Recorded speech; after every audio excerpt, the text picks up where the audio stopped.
Bonsoir à toutes et à tous. C'est avec un plaisir très sincère que j'introduis cette conférence organisée en partenariat avec l'IRIS. Il s'agit du 7e événement d'un cycle ouvert en 2020 et c'est la 3e fois pour moi, en tant que première vice-présidente du NEO, que j'introduis cette séance. Avant de donner la parole à nos intervenants, que je remercie vivement de leur participation ce soir, je renouvelle mes remerciements à l'IRIS pour sa confiance et la fidélité dans notre partenariat.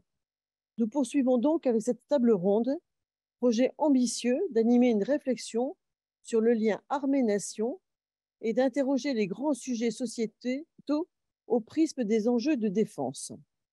Ce soir, nous avons choisi de débattre sur les enjeux climatiques et les conséquences pour les armées, non seulement pour leur mission, mais également pour leur personnel, tant civil que militaire. En effet, derrière les missions, il y a des femmes et des hommes qui, comme tout citoyen, sont pleinement impliqués dans cette problématique très contemporaine qui est un véritable sujet pour les jeunes notamment, mais pas que. Avec l'IRIS, nous partageons ce même intérêt pour ces sujets, l'IRIS comme centre de recherche et d'échange, et je laisserai Marine vous en parler beaucoup mieux que moi, et UNEO comme entreprise mutualiste, membre de l'économie sociale et solidaire. Moi-même, médecin, je suis particulièrement ravie d'assister à cette table ronde qui interroge notamment sur la dimension médicale du changement climatique pour les militaires et les civils de la défense. Si les changements climatiques sont de véritables défis dans le cas des armées, ils impliquent des enjeux capacitaires, opérationnels et même sanitaires. Et en tant que médecin militaire, je suis particulièrement concernée par ces aspects sanitaires. Les armées peuvent-elles concilier résilience et responsabilité climatique? Ce sont nos intervenants qui vont débattre de ce sujet ce soir. Aussi, Jean-Pierre, je vous laisse la parole pour l'IRIS. Je vous remercie.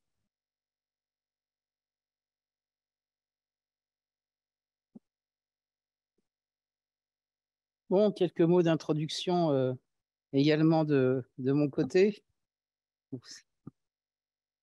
Donc, c'est avec plaisir que vous me voyez ce soir introduire cette nouvelle conférence, organisée donc en partenariat entre l'IRIS et la mutuelle UNEO, donc sur le terme les armées face au changement climatique. Quelle résilience, quelle responsabilité. Et donc, je remercie UNEO et sa vice-présidente Eliane Garabé pour leur fidélité. Comme vous dites, effectivement, c'est la 7e conférence qu'on organise en commun.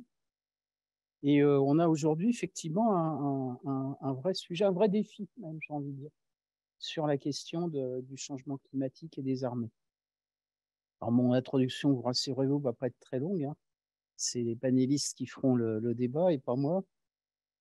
Ce que je dirais peut-être, c'est que le réflexe naturel, c'est de se dire que les armées, c'est fait pour nous défendre. Et au fond, que vient faire le changement climatique par rapport aux armées? En fait, la question, elle n'est pas si simple. Et les armées, en fait, elles sont impactées à plusieurs niveaux par le réchauffement, la question du réchauffement climatique, du défi de la lutte contre le réchauffement climatique. Tout d'abord, il y a les risques de conflit liés au réchauffement climatique en lui-même, question de migration, question d'accès à certaines ressources. Là, on va dire qu'il y a encore quelques années, c'était un travail prospectif, mais les choses vont tellement vite que c'est de moins en moins prospectif, cette question-là. Deuxième niveau, c'est les conditions dans lesquelles combattent les soldats, hommes et femmes. Et effectivement, il y a des aspects en termes de médecine. Puis un troisième niveau auquel on pense peu, qui est que en fait, la question de la décarbonation s'applique aussi au domaine militaire, que cela vise les infrastructures ou les équipements militaires, avec donc une première étape de réduction de 40% de réduction des gaz à effet de serre entre 1990 et 2030, hein, ça c'est l'objectif du ministère des Armées, et puis la nécessité d'arriver à la neutralité carbone en 2050. Et ça va pas de soi parce que ce qu'on recherche d'abord dans un matériel militaire, c'est son efficacité opérationnelle. Et là, on a un défi qui va être de remplir ces objectifs de neutralité carbone sans altérer l'efficacité opérationnelle. Et ça, c'est une véritable révolution copernicienne pour nos armées et nos industriels. Et ce qui est étonnant dans ce qu'on voit, j'ai envie de dire, moi je suis l'avantage de l'expérience ou de la vieillesse, comme vous voulez, c'est que on a une vision longue du sujet. Et moi, ce que je trouve assez étonnant, c'est la vitesse à laquelle le virus, si je puis dire, de la lutte contre le réchauffement climatique, la décarbonation, a atteint les armées. J'ai un peu l'impression quand même que la prise de conscience a été tardive, mais que maintenant, les armées mettent le bouchée double. C'est devenu véritablement une priorité. Alors, on le voit, nous, à l'IRIS, parce qu'on a ce contrat cadre climat-défense que nous avons avec la DGRIS, qui avait commencé il y a 5 ans. Et j'ai envie de dire, ça avait commencé avec le mezzo voce. Et maintenant, on voit bien que c'est plus mezzo voce et que c'est véritablement un enjeu principal pour le ministère des Armées. Et c'est un des plus gros contrats de ce type qui est passé par une mine d'armes avec un think tank et donc avec l'IRIS. On le voit aussi parce que nous-mêmes à l'IRIS, on est impliqués dans un projet européen, dans le cadre du Fonds européen de défense, pour envisager les technologies qui pourraient être utilisées dans le cadre des infrastructures militaires déployées en opération. Et donc, objectif, quelque chose qui soit économique, parce que les révolutions technologiques, il faut aussi, malgré tout, qu'on essaie de limiter les coûts, et puis qui remplissent ces objectifs fixés en matière de développement durable, de transition énergétique et de lutte contre le réchauffement climatique. Alors, c'est un projet qui se déroule au niveau plutôt de la recherche technologique, c'est-à-dire en fait des technologies qui peuvent être développées de telle manière à réduire l'impression carbone des bases militaires qui pourraient être déployées à l'étranger. Voilà, donc c'est toutes ces questions qui vont être abordées ce soir. Et donc, je laisse la parole à Marine de Guglielmo-Weber, donc qui est à l'IRIS et qui va animer cette table ronde. Merci beaucoup. Donc pour me présenter très brièvement, je suis chercheuse au sein du programme Climat, Énergie et Sécurité de l'IRIS et mon activité principale consiste à produire des rapports de recherche pour l'Observatoire Défense et Climat dont a parlé Jean-Pierre, donc un observatoire qui a été créé en 2016 pour la DGRIS et qui est actuellement le principal outil de connaissance et d'anticipation des enjeux climat-défense au sein du ministère des Armées. Et donc, au titre des recherches qu'on mène au sein de l'Observatoire Défense et Climat, on est très, très heureux à l'IRIS de pouvoir accueillir cet événement qui fait directement écho à ces recherches qu'on mène depuis 2016 maintenant.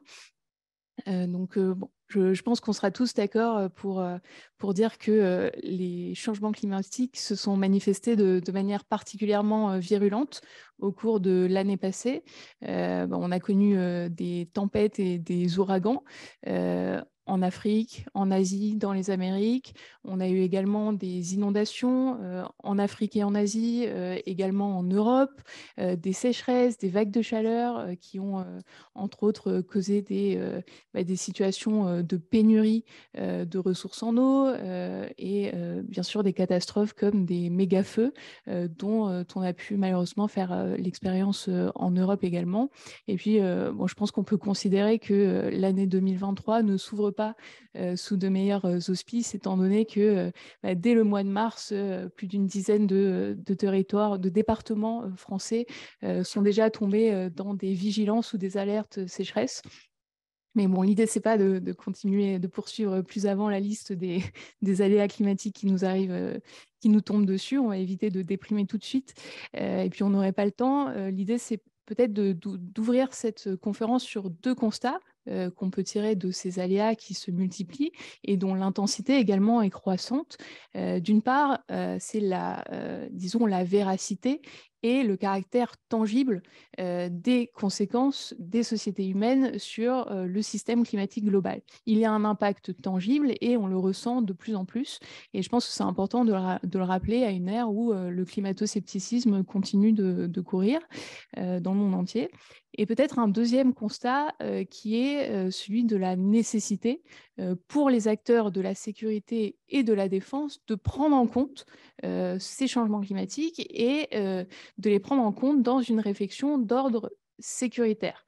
Et c'est bien là tout l'intérêt des événements de cet ordre et puis des recherches qu'on peut mener à l'Observatoire Défense et Climat, puisqu'aujourd'hui, il est crucial pour les forces armées françaises comme les forces armées dans le monde d'être en mesure de connaître et d'anticiper les effets des changements climatiques sur les équilibres géostratégiques à l'échelle mondiale comme à des échelles plus locales, sur les moyens de subsistance des populations qui peuvent être affectés, sur les risques de déstabilisation, sur des États notamment, et sur potentiellement le risque de favoriser l'émergence des conflits. Et donc ça, c'est peut-être vraiment la première couche de réflexion que les acteurs de la défense doivent avoir aujourd'hui, cette restructuration de l'environnement des forces armées françaises sous l'effet des changements climatiques. Mais bien sûr, il ne faut pas s'arrêter là. Une fois qu'on connaît, qu'on commence à appréhender la manière dont l'environnement se restructure sous l'effet des changements climatiques, il faut aussi se poser la question de la manière dont cet environnement en restructuration se traduit en termes opérationnels. Quels impacts opérationnels sur les missions, sur les soldats, leur santé, sur les équipements. Et ça, c'est des questions qu'on va pouvoir aborder au cours de cette table ronde. Et puis, bien sûr, peut-être un troisième niveau de questionnement. Une fois qu'on connaît ces impacts opérationnels, comment est-ce qu'on peut les concilier avec les impératifs opérationnels? Comment est-ce qu'on parvient à maintenir les capacités opérationnelles des armées dans un contexte qui est fortement dégradé par les changements climatiques? Comment est-ce qu'on s'adapte et comment est-ce qu'on peut concilier cet impératif de la résilience, si on peut utiliser ce terme, et on pourra peut-être en débattre ce soir, avec cet impératif également de responsabilité, de réponse aux attentes de la société civile en matière d'atténuation. Et donc, pour répondre à toutes ces questions, on a la chance d'avoir autour de la table trois chercheurs qui contribuent très fortement à la recherche sur ces sujets. Donc, en premier lieu, le docteur Anne Sénéquier. Donc, vous êtes médecin, chercheuse et co-directrice de l'Observatoire de la santé mondiale à l'IRIS. Et vous avez notamment rédigé un rapport sur l'impact des changements climatiques sur l'extension géographique des risques sanitaires pour le ministère des Armées. Et puis, vous allez bientôt publier l'ouvrage Géopolitique de la santé chez Erol. Ensuite, nous avons Alexandre Tête. Donc, Alexandre Tête, vous êtes chargé de recherche à la Fondation pour la recherche stratégique. Vous travaillez sur les instabilités sociales et politiques liées aux évolutions de l'environnement, notamment autour du nexus eau, énergie, agriculture et climat. Vous coordonnez également l'Observatoire de l'Arctique pour le ministère des Armées depuis maintenant 7 ans. Et vous avez par ailleurs beaucoup travaillé, et vous continuez de travailler sur les infrastructures face au changement climatique, sur la logistique en OPEX et enfin sur les impacts du climat sur les capacités militaires. Et enfin, Sophia Cabej, vous êtes doctorante en sciences politiques et en relations internationales à l'Université du Queensland et actuellement en visite au Centre d'études en relations internationales de Sciences Po. Donc, on a la chance de vous avoir sur Paris pour quelques mois encore. Vous rédigez votre thèse sur l'approche française en matière de sécurité climatique. Vous êtes par ailleurs chercheuse associée à l'IRIS et vous dirigez le Climate Security and Peace Project au sein de l'ONG Climate. Et donc, je tiens à préciser également que Sophia et Alexandre, vous faites partie du comité scientifique de l'Observatoire Défense et Climat. Et puis, toutes les personnes autour de cette table ont également contribué à l'ouvrage La guerre chaude, qui a été dirigé par Nicolas Regaud, conseiller climat actuel du major général des armées, Bastien Alex et François Gémel. Donc, je vais m'arrêter là pour les présentations et je me tourne tout d'abord vers vous, docteur Anne Sénéquier.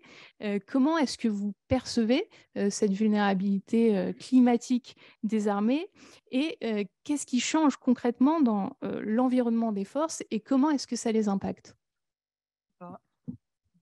Bonjour.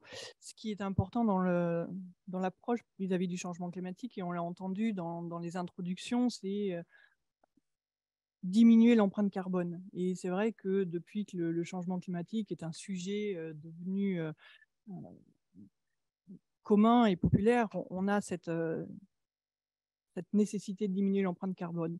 Et la problématique, c'est qu'on va résoudre une problématique, l'empreinte carbone, mais ça ne change pas tout le reste qu'il y a à côté. Et ça donne un petit peu l'impression, ce qu'on entend quand finalement Ban Ki-moon disait il n'y a pas de planète B, on parlait de l'environnement. Donc il fallait sauver l'environnement, il fallait sauver la planète. La problématique, moi en tant que médecin, que je vois à travers ça, c'est que on oublie une chose, c'est que la planète, elle s'en remettra, mais parce qu'elle a une temporalité qui se calcule en aire géologique. Donc, on est en tant qu'écosystème un peu un château de cartes. Il va se reconstruire au fur et à mesure parce qu'il a le temps. Nous n'avons pas le temps.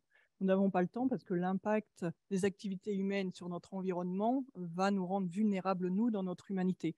Et c'est vrai que là, aujourd'hui, quand on parle de changement climatique et armée, il y a tout ça. Il y a effectivement le côté atténuation des gaz à effet de serre, parce qu'effectivement, c'est la colonne vertébrale de la thématique. Mais il y a aussi considérer le soldat dans son humanité et sa vulnérabilité physiologique. Parce que malgré tout, même si on se considère comme étant un être adaptable, parce qu'on vit sous les tropiques, on vit quasiment au pôle Nord, et bien malgré tout, c'est à force d'une très grande adaptation par des habitudes et par un changement de comportement.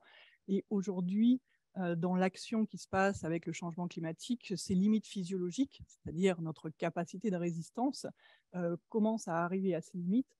Et l'on voit à travers notamment les vagues de chaleur, et je pense qu'on a tous expérimenté. Alors, 2003, certains d'entre vous étaient très jeunes, mais ne serait-ce que l'été dernier, les étés d'avant, et ainsi de suite, et ainsi de suite. Donc, on arrive à cette limite-là. Et pas seulement chez les personnes vulnérables, puisque, encore une fois, dans nos messages de santé publique, on a dit, attention, les personnes âgées, les personnes vulnérables, hydratez-vous, faites attention, prenez contact avec ces personnes-là. Mais en fait, cette vulnérabilité ne se limite pas aux personnes vulnérables et on arrive sur certains terrains d'opération extérieure à une limite d'action physiologique. Et ce stress thermique, ces vagues de chaleur, c'est, je dirais, la problématique numéro 1 à sensibiliser au sein des armées. Ça s'appelle l'hyperthermie maligne d'effort.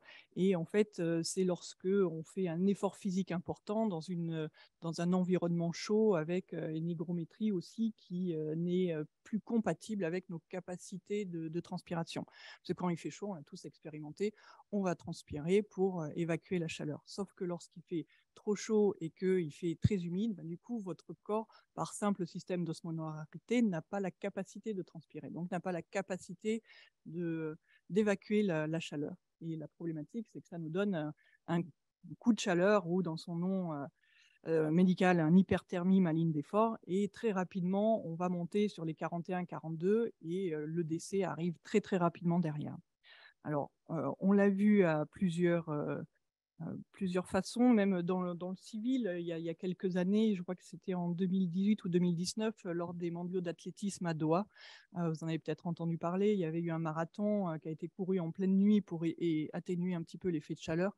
Et sur les 68 engagés sur le marathon, il y a eu 28 abandons pour cause médicale. Donc là, il y avait un infirmier tous les 50 mètres. Mais dans le même pays, lorsqu'il y avait ces chantiers pour construire les stades du mondial de foot de l'année dernière, lorsqu'on regardait les statistiques, déjà en 2012, sur les ouvriers qui travaillaient sur ces chantiers-là, sur l'ambassade du Népal, ils disaient qu'il y avait déjà 127 décès en une année, dont 107 non élucidés finalement. Donc il y avait les traumatismes, il y avait d'autres causes, et en fait sur ces 127, il y en avait 107 qui étaient de causes non reconnues. Il est fort probable que c'était aussi des hyperthermies malignes d'effort. C'est au niveau militaire, c'est ce coup de chaleur, et on voit qu'il augmente de plus en plus, ne serait-ce que chez les militaires américains. Pendant la dernière décennie, il y a eu 60% de cas d'épuisement et de coups de chaleur supplémentaires par rapport à la décennie précédente. Il y a eu 17 décès au cours d'exercices militaires pendant la décennie 2010 et un coût estimé entre 2008 et 2018 à près d'1 milliard de dollars pour les armées américaines. Donc, on a vraiment cette problématique de pouvoir projeter, que ce soit des forces spéciales, que ce soit un camp tout simplement, où on a énormément d'activités physiques. Donc il y a cette sensibilité qui est importante, mais il y a aussi un impact sur les fonctions cognitives, sur la capacité à prendre des décisions, à la capacité de réflexion, qui petit à petit, au fur et à mesure où monte en température, on est moins efficace. Et je pense qu'on l'a tous vécu l'été dernier, quand pendant la canicule, il fallait rendre un devoir, un rapport ou quoi que ce soit. Ben, a priori, on avait vraiment envie de faire autre chose plutôt que de réfléchir un petit peu à ce qu'on sait. Donc, on a cette problématique-là qui arrive. Donc, ça veut dire quoi? Ça veut dire qu'on a besoin de sensibilisation de tout le corps militaire, que ce soit des entraîneurs, que ce soit de la hiérarchie aussi, de voir comment on peut organiser. Alors, quand ce sont des exercices, on adapte, on temporise, on attend le soir ou quoi que ce soit.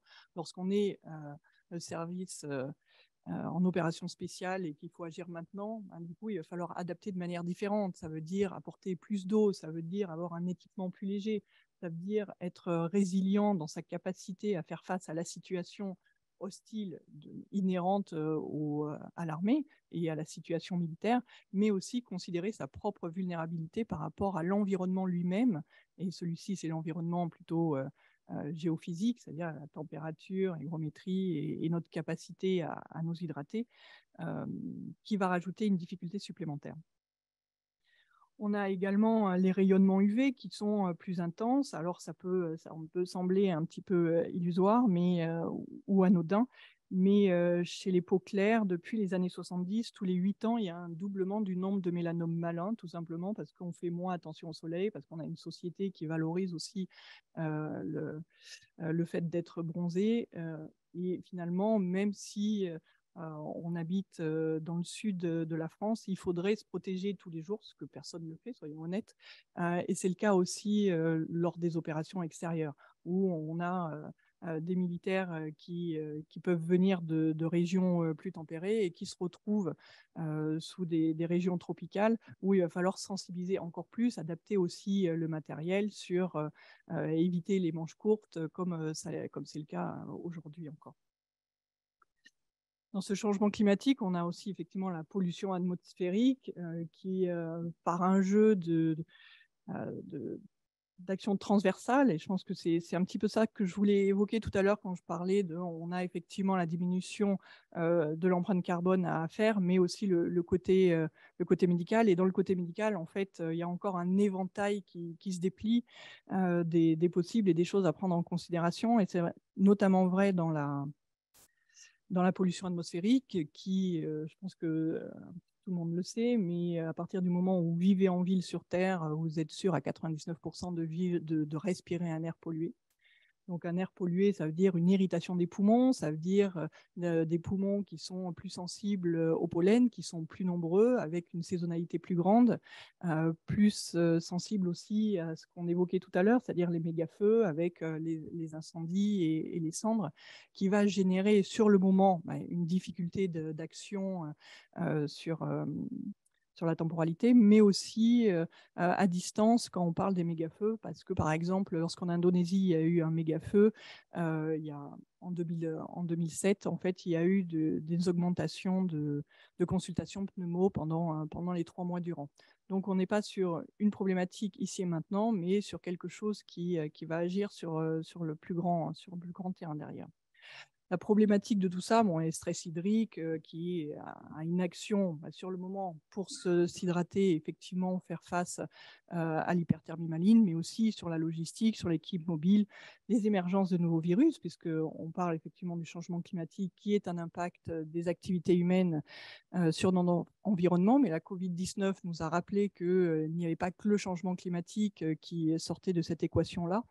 Et c'est très important justement dans les armées, du fait justement de cette extrême mobilité, que ça soit à travers le personnel lui-même, mais l'équipement aussi, qui va être mobilisé d'un côté à l'autre de la planète, et tout un process finalement de désinfection qui va falloir accentuer, qui est déjà mis en place actuellement, mais accentuer. Alors toutes ces problématiques-là, on les retrouve un petit peu partout. mais d'autant plus sur le théâtre des opérations extérieures, et ça je pense qu'on en reparlera un petit peu plus tard, mais on a l'Afrique de l'Ouest où le changement climatique est autant un facteur de déstabilisation qu'un sujet en lui-même. On a l'UNEP, le Programme des Nations Unies pour l'environnement, qui a identifié 19 points chauds en Afrique de l'Ouest où le changement climatique entraîne des problématiques majeures, que ce soit sécheresse, inondations, tensions autour de la sécurité alimentaire, difficultés d'accès à l'eau, déplacement des populations. Et dans cette même situation, on a aussi les pathologies qui arrivent dans ce théâtre déjà bien occupé, avec par exemple la ceinture de la méningite. Alors la ceinture de la méningite, c'est une bande qui traverse l'Afrique subsaharienne d'est en ouest, où on a une épidémie de méningite, notamment lorsqu'on a un temps très chaud et très poussiéreux. Donc c'est quelque chose qui, avec le changement climatique et la sahélisation qui descend vers le sud, de plus en plus présente, avec justement cette problématique supplémentaire à laquelle il faut rajouter justement la migration des maladies vectorielles transmises par les moustiques, que ce soit le paludisme, que ce soit le chikungunya ou tout ce genre d'autres choses. Et ça veut dire que dans des endroits où on ne s'inquiétait pas, par exemple du paludisme, il va falloir commencer à y songer, à former les médecins militaires, former aussi sensibiliser les militaires eux-mêmes, parce que finalement, il y a des endroits où on ne pense pas à certaines pathologies, et c'est notamment vrai en Europe, par exemple, où on a vu arriver dans les 2 dernières décennies la maladie de Lyme, qui était une pathologie qui était présente dans le nord-est américain et qui est arrivée suite à la fragmentation du couvert forestier et qui aujourd'hui est présent en Europe depuis quelques années et qui redescend vers l'Europe de l'Ouest. Et ça a une pathologie très particulière, ça fait des cocartes en forme de cible sur la peau. Et la problématique, c'est qu'en tant que médecin en Europe, on apprend, c'est exotique la maladie de Lyme, on l'apprend une fois et puis on n'en entend plus jamais parler. Et ça, il s'avère qu'aujourd'hui, ça arrive, et c'est vrai que l'errance diagnostique pour le patient est pénible, parce que, comme toute maladie, plus on l'apprend tard, plus elle est compliquée ensuite à gérer. Donc, il y a tout ça, finalement. Il y a la pathologie qui arrive et qui se déplace et qu'il va falloir, du coup, sensibiliser différemment. Mais il y a aussi toute la formation aussi des personnels médicaux et la sensibilisation aussi des personnes elles-mêmes pour pouvoir penser à dire, au fait, il faut se protéger de telle façon et il faut que mon médecin, quand je vais le voir, puisse être en capacité de penser aux bonnes choses, alors que quand il a été en études, ça n'existait pas dans ces raisons-là. Donc, on a effectivement l'Afrique de l'Ouest, on a le Golfe Persique. Le Golfe Persique, lui, c'est les vagues de chaleur et la pollution de l'air. On l'a vu à travers ce qu'on évoquait tout à l'heure, les mondiaux d'athlétisme. Une étude du MIT, il y a quelques années, prédisait que le Golfe deviendrait une zone inhabitable d'ici la fin du siècle, tout simplement parce qu'il y aurait plusieurs heures dans la journée où il serait physiquement impossible de travailler en extérieur. Donc, ça veut dire pas d'agriculture, ça veut dire pas de travaux de bâtiments, ça veut en gros, tout le monde à l'intérieur dans la journée. Donc, on peut questionner aussi certains projets actuels dans la région.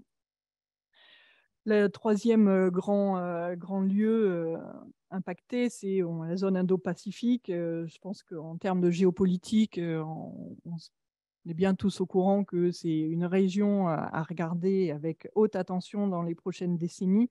Et là encore, la montée des eaux, déplacement des populations, et c'est un lieu très important d'émergence des maladies zoonotiques. Alors, on a tous en tête que la Covid-19, pour l'instant, a émergé en Chine. De quelle origine, c'est encore un sujet à discussion, mais il s'avère que l'Asie du Sud-Est est une région identifiée comme très à risque de maladies zoonotiques. Maladies zoonotiques, c'est les maladies qui sont du monde animal et qui vont sauter la barrière de l'espèce jusqu'à l'homme. Et en fait,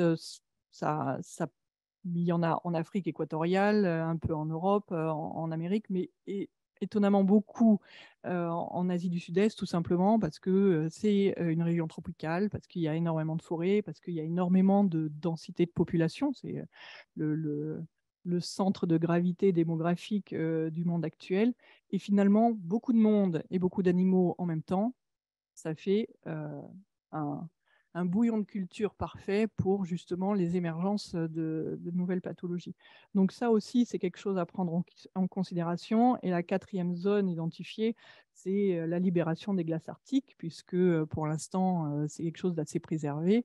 Mais là aussi, on a des puissances pas forcément bienveillantes tous les jours, et avec des infrastructures qui risquent d'être challengées par la fonte du Bergélisol, et aussi comment dire, retrouver certains virus et bactéries qui étaient bien enfermés dans le pergélisol et qui, à la suite de cette fonte du sol, risquent de réémerger à la faveur d'une carcasse de rennes ou de choses plus anciennes. Et comme on l'a vu en 2016, par exemple, il y a une dizaine de personnes qui sont décédées de l'anthrax autour d'une carcasse justement d'un renne qui a été dégelé à la suite de cette fonte du pergélisol. Donc on voit que finalement, ces points chauds géopolitiques sont raccord aussi avec les points chauds de vulnérabilité aussi du changement climatique, et ça va être tout l'enjeu justement des armées, dans ce qu'on M. Molny évoquait tout à l'heure, c'est-à-dire comment penser l'action des armées, mais aussi comment penser justement adapter le militaire à ces nouvelles situations et dans un contexte encore un peu plus difficile. Merci. Merci beaucoup Anne Sénéquier pour cet exposé. Alexandre Autet, je me tourne maintenant vers vous. Comment, d'après vous, les armées prennent-elles en compte cette vulnérabilité climatique et plus précisément, comment est-ce qu'on peut adapter les infrastructures et les équipements militaires à cette vulnérabilité, à la fois sur les théâtres d'opérations extérieures, mais aussi sur le territoire national? Merci beaucoup Marine, merci à l'IRIS et à UNEO de nous permettre de parler devant autant de monde en ligne et ici aujourd'hui de ces questions-là. C'est vrai que, en plus, on en a discuté un petit peu avant, quoi. On avait également évoqué le concept de résilience qui m'a fait un petit peu réfléchir, puisque finalement, je ne crois pas que le terme de résilience soit vraiment formalisé au sein des armées. Je vais essayer de vous montrer qu'il peut y avoir différentes acceptations en fonction qu'on parle d'infrastructures de résilience énergétique ou au contraire de préparation des matériels, d'adaptation des matériels aux défis futurs. Tout d'abord, peut-être un historique en quelques mots de comment ce lien s'est construit entre changement climatique et défense. J'écarte déjà peut-être la prospective stratégique qui, il y a une trentaine d'années maintenant, finalement, a pénétré la communauté de sécurité et de défense. Ensuite, je crois que c'est vraiment le sujet de la résilience énergétique, pour le coup, aux États-Unis, qui a fait monter le sujet. Je parle un petit peu plus fort, qui a fait monter le sujet très clairement. Et en fait, on s'aperçoit que pour intéresser les gens au changement climatique, dans la communauté de sécurité et de défense, il faut user de différents registres. Pour l'opérationnel, par exemple, l'objectif de l'autonomie, et donc notamment à travers la résilience énergétique, parlera évidemment pour ne pas dépendre de chaînes d'approvisionnement énergétiques qui sont très vulnérables en opération et qui peuvent être coupées. Il y aura l'argument financier aussi, tout bêtement, réduire le coût d'une opération. Sur le territoire national, eh bien, les gens qui sont en charge de l'énorme parc immobilier seront sensibles à la réduction des gaz à effet de serre, parce qu'effectivement, pour un grand nombre de ces activités ordinaires, le ministère est soumis aux mêmes réglementations et aux mêmes objectifs en termes d'exemplarité sur les questions environnementales que d'autres acteurs publics. Alors, une fois qu'on a dit ça, et je voulais quand même rappeler que en fait, les armées sont par nature des armées de milieu.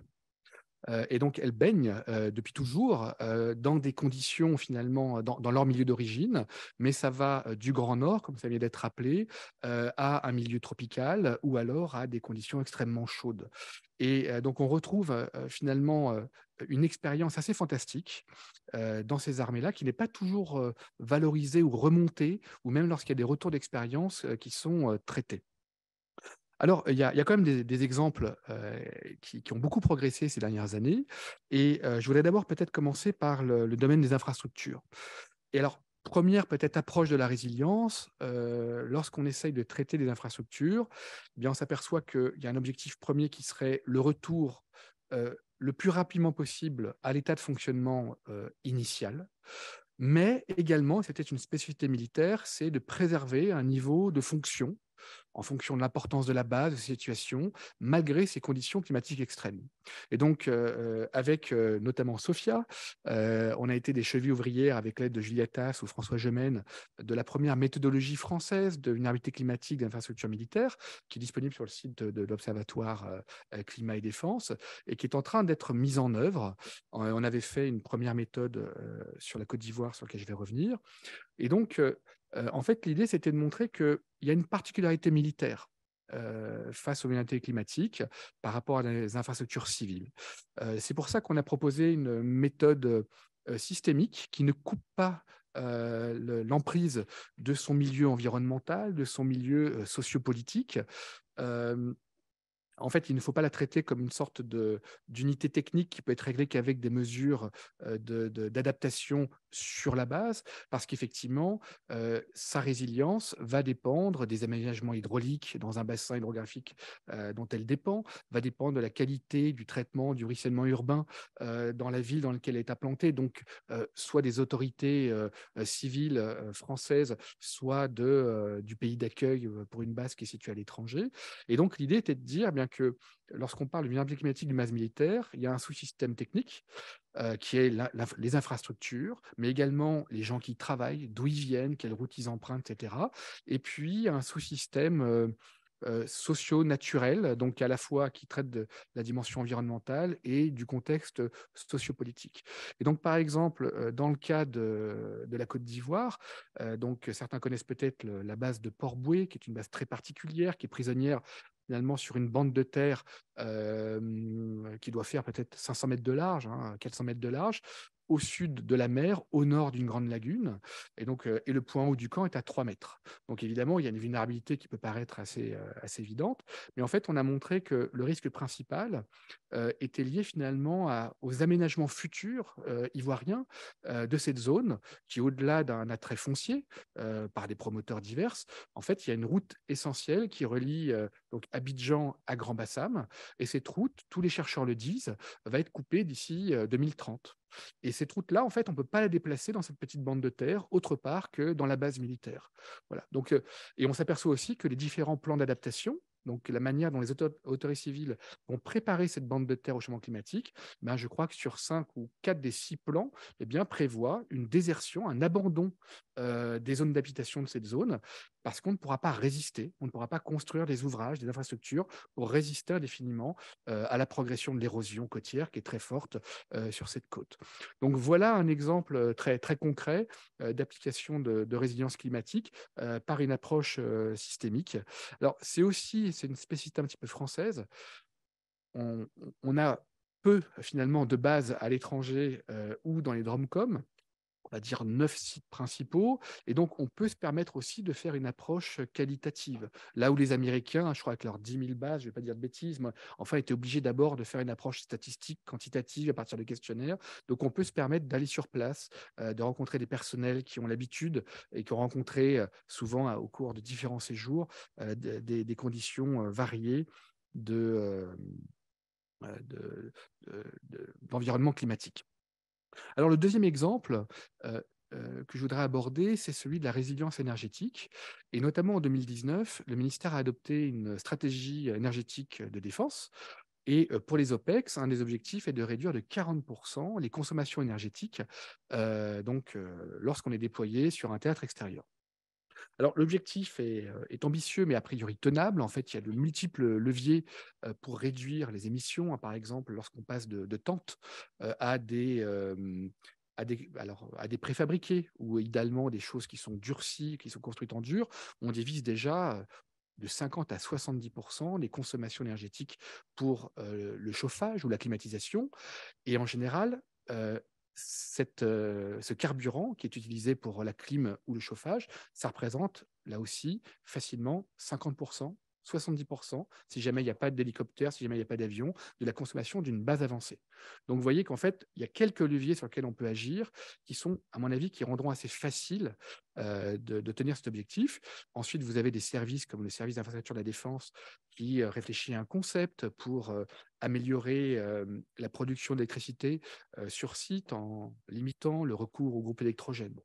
Alors, une fois qu'on a dit ça, après, on s'aperçoit que ça aura peut-être assez peu d'impact opérationnel. Je pense que vous avez tous entendu parler des immenses convois de logistique, hein, qui alimentaient les camps au nord du Mali, par exemple. Je vais prendre les exemples des convois qu'on appelait Charente ou Chambrure, donc qui reliaient notamment Gao à Tessalit, par exemple, 550 km. À la vitesse d'un camion sur des routes difficiles, ça veut dire en général 10 jours aller-retour de trajet. Et je prends l'exemple d'un convoi d'une centaine de véhicules. En général, les véhicules logistiques représentent la moitié des véhicules. Le reste, c'est de l'escorte, de la maintenance, parce que les camions tombent en panne. Et sur cette cinquantaine de véhicules logistiques qui transportent de l'armement, de la nourriture, vous avez à peu près entre une vingtaine et 25 camions-citernes. Un tiers de ces camions-citernes vont juste servir à alimenter le convoi lui-même. Vous voyez, donc déjà, on perd un tiers du carburant. Donc en fait, l'économie de 40%, c'est 40% sur une vingtaine de camions-citernes. Donc on va économiser 5 à 6 camions sur un convoi de 100 camions. Donc en fait, le format extrêmement lourd de soutien logistique ne va pas être révolutionné, par exemple, par cette mesure. Donc c'est un progrès sans doute financier, voilà, mais ce ne sera pas un progrès nécessairement opérationnel. Alors, l'autre point que je voudrais évoquer, c'est celui de la résilience des équipements.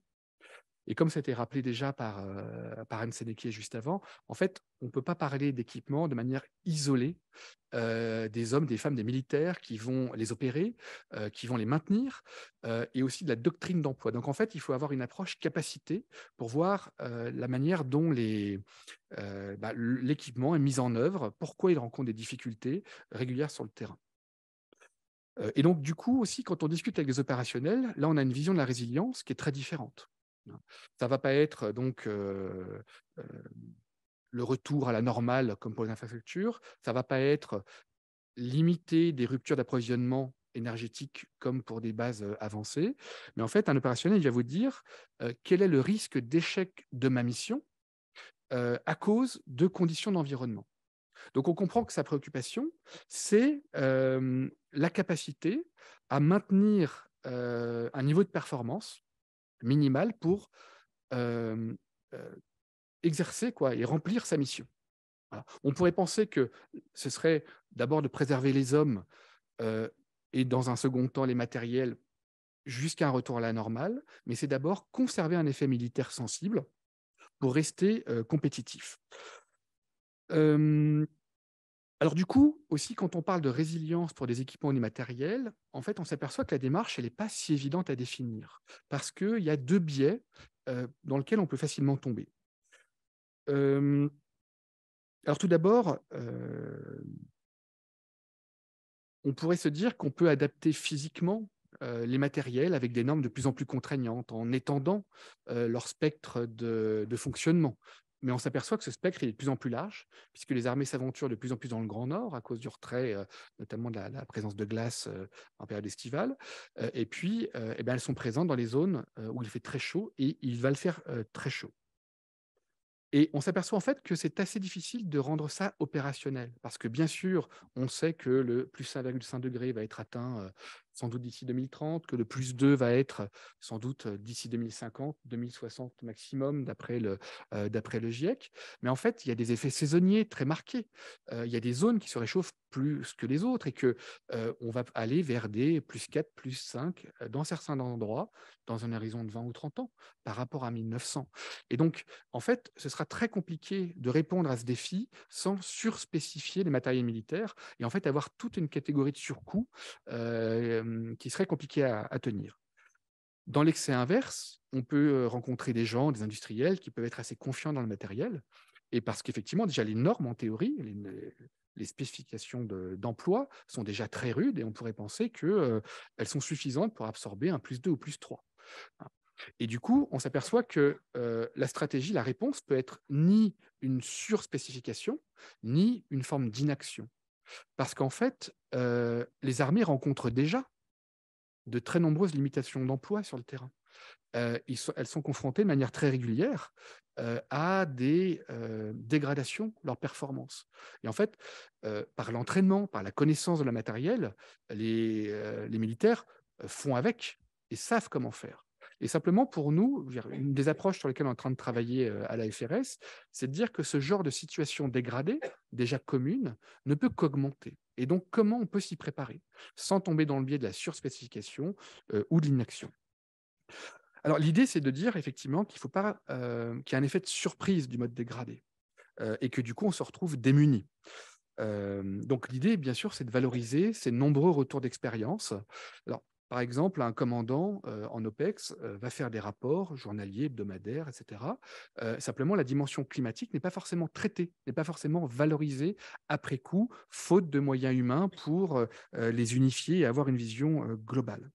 Et donc, pour nous, l'idée, c'est de dire qu'il faudrait rendre prévisible le niveau de performance en mode dégradé. C'est-à-dire qu'effectivement, il y a un effet militaire qui soit maintenu, même dans des conditions extrêmes, et qu'on ne soit pas surpris de cette dégradation, qu'elle soit indiquée. Donc finalement, le mode dégradé pourrait être une forme d'adaptation de toutes les composantes d'une capacité, l'équipement bien sûr, la doctrine. L'armée de terre travaille déjà, déjà une doctrine alternative entre la performance nominale et un mode dégradé. La marine a une connaissance aussi des limites de fonctionnement de ces matériels, des pertes de rendement des moteurs, par exemple, dans des eaux très chaudes, ou des dysfonctionnements de certains systèmes dans des eaux très froides. Donc, ils sont en train de théoriser ça, mais c'est vrai qu'il n'y a pas de formalisation doctrinale de ce mode dégradé. Alors, et aussi, bon, la philosophie qui porte un peu cette idée, c'est qu'on ne pourra jamais être prêt, parfaitement prêt pour faire face à ces événements. Tu as rappelé, Marine, des vagues de chaleur qui étaient complètement imprévisibles, même dans les travaux du GIEC ces dernières années. Voilà. Alors du coup, effectivement, l'idée, ce serait de tester également tous les équipements actuels dans des situations encore plus extrêmes qu'aujourd'hui, aider les hommes et la doctrine, l'état-major, à formaliser avec l'aide de la DGA ces modes dégradés. Alors, par exemple, dans la marine, il y a des choses qui existent déjà et dont on pourrait s'inspirer. Il y a par exemple ce qu'on appelle des fiches réflexes. Donc, face à des situations, vous avez des fiches en une page très claires et qui permettent de répondre de manière un peu automatique, parce qu'on n'a pas toujours le temps dans le feu de l'action. Ça peut être une fiche réflexe incendie ou tout simplement navigation en conditions de faible visibilité ou de brume. Et donc, du coup, vous adaptez votre conduite. Et donc, on pourrait tout à fait imaginer des fiches climat à partir de conditions soit d'humidité, soit de température ou des deux d'ailleurs, hein, ou d'eau froide, etc., avec des actions à mener à cause de cette dégradation des performances. Vous avez à l'extrême une procédure qu'on appelle la cellule MACOPS, donc maîtrise des capacités opérationnelles. Donc l'idée là, c'est lorsqu'un bateau est touché, par exemple par une mine ou dans un combat, eh bien, vous avez une cellule qui va l'aider, une cellule d'homme qui va l'aider à hiérarchiser les fonctions qui fonctionnent encore, et le commandant, le pacha, va décider quelles fonctions il va prioriser. Donc là encore, on pourrait se dire que face à une dégradation des performances à cause de l'environnement climatique, on peut faire face à ce genre de situation si jamais c'est théorisé davantage. Voilà. Alors, ensuite, il y a quelques, j'ai envie de dire, je voudrais terminer par trois considérations un peu plus générales. On a fait le choix, qui est aussi un choix budgétaire, d'avoir des matériels qui ne sont pas nécessairement spécialisés. Au contraire, d'avoir une grande polyvalence, parce qu'on ne peut pas avoir le luxe d'avoir une flotte de bateaux brise-glace qui serait moins performant dans des eaux chaudes. Et donc, du coup, nos bateaux ne sont pas forcément dessinés, par exemple, pour le Grand Nord, mais ils ne sont pas pour autant inadaptés. Voyez. Et donc, du coup, il faut apprendre. Il faut apprendre les limitations, alors par exemple de communication, etc., mais aussi les limites de fonctionnement des matériels. Donc ça, c'est l'approche de la marine qui envoie depuis 2014 au moins un bateau, et maintenant, franchement, au moins deux, dans le Grand Nord pour tester la plateforme et les systèmes. Donc, dans ce débat entre spectre large et spécialisation, on voit que l'armée de terre choisit, elle, de spécialiser un petit groupe d'hommes pour des conditions grand froid. Parce que, au-delà, en deçà plutôt de certaines températures, il faut un matériel spécialisé. Hein, mais c'est vrai qu'on n'aura pas les moyens d'avoir toute une chaîne, notamment sanitaire, énergie. Et donc, on dépendra toujours dans le Grand Nord d'un soutien de pays alliés.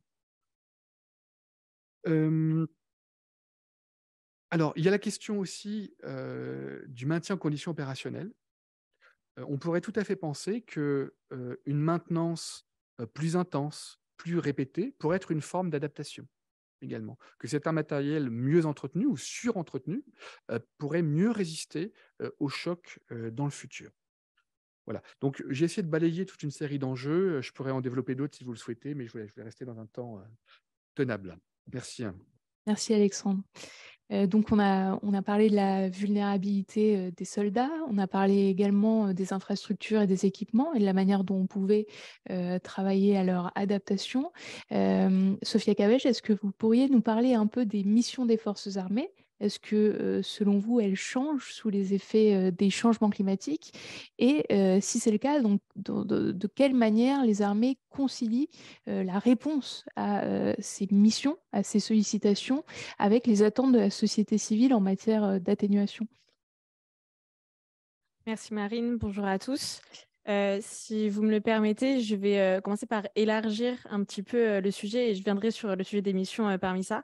Donc, je vais commencer par un petit peu vous parler du contexte global dans lequel s'inscrit l'intégration du changement climatique au sein du ministère des Armées français. Ça s'inscrit dans un contexte global, donc on l'a dit, d'accroissement de la reconnaissance des enjeux des changements climatiques. Donc, il y a un consensus global sur ça, un consensus global sur la nécessité à agir également. On a aussi, bien sûr, une société civile de plus en plus engagée sur ces sujets-là, avec, et vous l'avez dit, en effet, une pression sur les preneurs de décision pour atténuer les émissions. Et on a aussi, depuis quelques années, un accroissement de l'intégration par des enceintes de sécurité traditionnelles des enjeux des changements climatiques. Un premier exemple est celui en 2021 de l'OTAN, qui a adopté une feuille de route climat et sécurité. Récemment également, le Service européen d'action extérieure a adopté aussi un plan d'action dédié à ces enjeux-là. On peut aussi penser aux différents débats qui ont lieu au sein du Conseil de sécurité des Nations Unies depuis 2007 sur ces sujets. Et enfin, en effet, différents ministères de la Défense, les États-Unis, le Royaume-Uni, l'Australie, mais aussi la France, en effet, qui intègrent de manière croissante ces enjeux-là. Donc, on l'observe de quatre façons plutôt, pardon, principalement par la publication de stratégies dédiées à ces enjeux-là et de rapports. Donc, de manière générale, on peut citer 4 axes majeurs d'intégration de cet enjeu-là. Le premier, on en a parlé, c'est celui de l'atténuation, la diminution des gaz à effet de serre. Le deuxième est celui de l'adaptation. Vous en avez parlé, Alexandre, notamment. L'enjeu de l'anticipation aussi est croissant. L'Observatoire d'enfance et climat fait partie de ces outils d'anticipation. Et enfin, la coopération. C'est vraiment quelque chose qui revient pour toutes les enceintes que j'ai pu vous citer, également pour le ministère des Armées français, comme réponse nécessaire à mettre en œuvre pour répondre aux implications sécuritaires des changements climatiques. Alors, dans le cas de la France, et ce que je vous propose maintenant, c'est de vous décliner la manière dont le ministère des Armées français a intégré ces enjeux jusqu'ici, en zoomant sur 2 stratégies qui ont été adoptées assez récemment. Alexandre l'a mentionné, la stratégie énergie en 2020 et puis plus récemment, la stratégie climat et défense en 2022. Ce qu'on observe d'ores et déjà, c'est que les sujets énergie et climat sont séparés, du moins en termes stratégiques, et aussi au niveau de où c'est situé, où c'est traité au sein du ministère, et ça nous donne des indications sur la manière dont ces institutions abordent les enjeux. Un petit historique peut-être également de l'intégration des enjeux des changements climatiques par les instances de sécurité et par le MINARM, le ministère des Armées français plus particulièrement. Donc, les 2 derniers livres blancs, en 2009 et 2013, mentionnaient les changements climatiques, premier document stratégique à le faire. On a eu aussi, dans le cadre de l'organisation de la COP21 en 2015, l'organisation d'une conférence internationale qui était organisée par le ministère de la Défense français sur les enjeux de changement climatique et de défense, la création ensuite de l'Observatoire Défense et Climat en 2016, et ces 2 stratégies dont je vous ai parlé que je vais détailler juste après. Ce qu'on peut dire, c'est que c'est un enjeu qui est pris en compte, c'est plutôt récent, hein. On va pas pouvoir dire le contraire, mais il est intéressant de noter pour autant ces changements dans la manière dont une instance dont on ne s'attendait pas forcément à ce qu'elle aborde les enjeux de changement climatique et la manière dont elle le fait. Alors, le premier, c'est celui de l'atténuation. On en a parlé plus tôt, par le biais énergétique forcément, donc celui de la diminution des gaz à effet de serre. Ce que je veux dire d'entrée de jeu, c'est qu'à la lecture de la stratégie énergie, le mot atténuation n'apparaît 0 fois, aucunement. Qu'est-ce que ça veut nous dire? C'est ce que je vais essayer de vous expliquer. L'enjeu énergétique pour les armées n'est pas tellement celui de décarbonation pour le but premier de contribuer aux émissions qui sont liées aux engagements de la France, dans le cadre de la stratégie nationale bas carbone notamment. Ça en fait partie. Mais ici, l'enjeu de décarbonation est celui d'un atout opérationnel, vous l'avez mentionné, un enjeu de résilience et d'autonomie. Alors, ce qu'on peut rappeler, bien sûr, c'est que le ministère des Armées, c'est le premier émetteur de gaz à effet de serre au niveau institutionnel. C'est également le premier acheteur, le premier consommateur d'énergie fossile au niveau institutionnel. Pour vous donner un ordre d'idée, 75% de l'énergie consommée par ce ministère, c'est du pétrole utilisé pour la mobilité. 25% de l'énergie, c'est du gaz, principalement pour les infrastructures et l'électricité. Pareil, si on veut quelques chiffres, donc en 2019, le ministère des Armées a consommé 835 000 mètres cubes de produits pétroliers pour un coût de 667 millions d'euros. Donc on se rend compte, c'est un coût très important. Et lorsqu'on le met en contexte avec ce qu'il se passe aujourd'hui d'augmentation importante des prix de l'énergie, ça a une conséquence aussi pour le ministère des Armées et aussi en termes budgétaires. Et donc on verra aussi pourquoi c'est important de prendre en compte cet aspect-là. Donc, l'énergie fossile, elle est forcément nécessaire au fonctionnement de ce ministère-là, à sa capacité à opérer. Mais pour autant, il y a eu une prise de conscience depuis plusieurs années de la nécessité, d'une part, de réduire la dépendance aux énergies fossiles, parce que ça coûte cher et parce que ça pose aussi des questions logistiques et des questions de vulnérabilité en opération, et aussi la nécessité de sécuriser ces approvisionnements. On le voit aujourd'hui dans le contexte actuel, c'est important de le faire. Le ministère des Armées, au même titre que les autres acteurs, doit acheter de l'énergie sur un marché commun de l'énergie. Alors, cette prise en compte-là, on l'observe par l'adoption d'une stratégie énergétique publiée en 2020 qui se décline autour d'un triptyque qui est consommer sûr, consommer moins, consommer mieux. Alors, qu'est-ce que ça veut dire? L'idée ici de consommer sûr, pour eux, c'est vraiment sécuriser l'approvisionnement à la fois au niveau des flux, mais aussi la sécurisation du numérique qui est lié à l'électrification et des technologies bas carbone qui sont intégrées de plus en plus à l'outil militaire. Consommer moins, l'idée ici, et elle s'inscrit dans un contexte global où la consommation énergétique des systèmes augmente de façon constante depuis les dernières années. On a plus de mobilité, on a des équipements qui sont plus énergivores parce qu'ils sont plus lourds, plus sophistiqués. Donc, on a un besoin énergétique qui est croissant, mais pour le ministère, l'objectif est ici de maîtriser sa consommation énergétique au maximum en prenant en compte ces dispositions-là. Et puis enfin, consommer mieux. Là, la question est celle de la performance énergétique des équipements, mais aussi des bâtiments. Donc là, on va parler par exemple de l'intégration de carburants alternatifs, la question des biocarburants dans l'aéronautique ou encore d'autoconsommation en stationnement avec par exemple l'éco-camp. Donc, ce qu'il faut bien avoir en tête, c'est cela, c'est que l'enjeu de l'atténuation pour le ministère des Armées est bien un co-bénéfice qui vient et qui accompagne en fait une réduction de la dépendance aux énergies fossiles qui augmenterait leur résilience, leur autonomie. Et donc, c'est un atout opérationnel et c'est comme ça que c'est cadré. Ça s'observe aussi par la manière dont on observe où est géré cet enjeu au sein du ministère des Armées. Donc, c'est bien au sein de l'état-major des armées. À titre comparatif, le climat, pendant de nombreuses années, encore aujourd'hui, est géré par la Direction générale des relations internationales et stratégiques. C'est donc plus un enjeu de coopération qu'il y a un enjeu stratégique. Et donc, ça nous pose déjà, ça nous montre déjà la manière dont les enjeux énergétiques et climatiques sont traités de manière différente. Donc, ça me permet de faire le pont avec la deuxième partie de ma présentation, qui est celle liée à la stratégie climat, donc dédiée aux enjeux climatiques. Très récemment, suite à l'adoption de cette stratégie qui a été adoptée en 2022, a été nommé au poste de conseiller auprès du Major général des armées, Nicolas Regaud, et ça nous indique quelque chose. C'est-à-dire que la mise en place et la nomination d'un conseiller auprès du Major général des armées sur le thème climatique nous indique une prise de conscience de la nécessité d'intégrer cette stratégie-là, de la décliner au sein des différents départements du ministère et non plus seulement de la cantonner à un enjeu de coopération, tel que c'était le cas auparavant. Ça n'empêche pas que ce soit toujours le cas. L'Observatoire est aussi un outil de coopération et sert à cela, mais néanmoins, on peut observer cette évolution-là. Alors, la stratégie climat, je vais d'abord commencer par vous citer le constat sur lequel s'appuie cette stratégie. Ici, je cite la stratégie elle-même. Je cite: l'accélération du processus de réchauffement planétaire va exacerber les tensions de tout type, susceptibles de déboucher sur des crises ouvertes, voire des conflits. Cela affectera de façon croissante le contexte stratégique international ainsi que les conditions d'exercice des missions et les capacités des forces armées qui sont des acteurs majeurs en matière de défense, de maintien de la paix et de gestion des crises. Sur la base de ce constat, cette stratégie-là, elle va se structurer autour de quatre axes principaux qui nous indiquent la manière dont est compris l'enjeu climatique pour le ministère des Armées français. Le premier, ça va être de développer les connaissances, les capacités d'anticipation sur les enjeux stratégiques liés au changement climatique. Et là, en effet, l'Observatoire Défense et Climat constitue un des outils mis en place pour répondre à cet axe stratégique.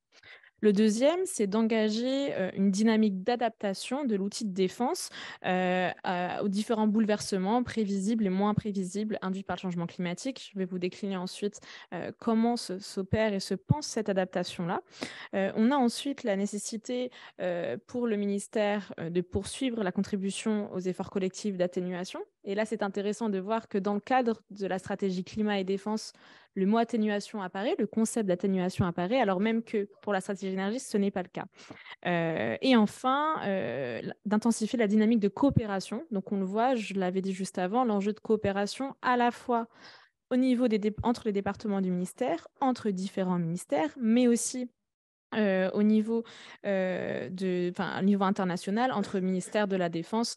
C'est le cas, par exemple, on l'a pu l'observer dans le cadre d'une initiative qui a été lancée par l'ancienne ministre des Armées, Florence Parly, et qui visait en fait à établir une sorte de coopération entre les différents ministères de la Défense autour des enjeux d'adaptation, d'atténuation et de coopération, dont le nom exact de l'initiative m'échappe tout de suite. Alors, je l'ai dit juste avant, l'enjeu de l'adaptation, il va se décliner de différentes manières pour le ministère. Comme pour le reste de la société, en général, l'adaptation se fait au niveau local et c'est toujours ce qui est dit. On a besoin de mesures d'adaptation adaptées à un contexte local. Et ce qui est intéressant, c'est ici, lorsqu'on analyse un petit peu la manière dont le ministère entend s'adapter, de la même manière, une adaptation très localisée sur sa capacité à opérer, c'est-à-dire qu'il doit continuer à remplir son mandat et c'est assez intéressant de voir la manière dont il compte le faire. Alors, le premier axe va bien sûr viser à adapter l'appareil militaire à des théâtres d'opérations changeants, plus extrêmes, on l'a dit, plus chauds, plus froids, etc. Le deuxième, ça va être d'essayer d'intégrer ces enjeux, Alexandre nous en avait parlé, aux contraintes capacitaires. Donc d'une part, les contraintes environnementales, un environnement plus chaud, des moteurs moins performants, des algues qui prolifèrent, des moteurs qui peuvent être endommagés notamment. Et puis on a aussi tout l'enjeu d'adaptation, de la doctrine, de la formation, de l'entraînement des armées et bien sûr celle des bases et des installations de défense qui constituent, et on le voit avec la méthodologie et la mise en place des différentes évaluations, qui constituent un axe important de l'adaptation pour le ministère des Armées. Et puis enfin, le sixième objectif pour eux va viser à adapter le soutien des forces à la fois en termes d'autonomie hydrique, mais aussi énergétique des camps projetés. Donc là, toujours la même idée, être capable de tirer parti en fait d'une potentielle diminution du recours aux énergies fossiles et d'autre part d'une condition d'opération qui serait plus compliquée.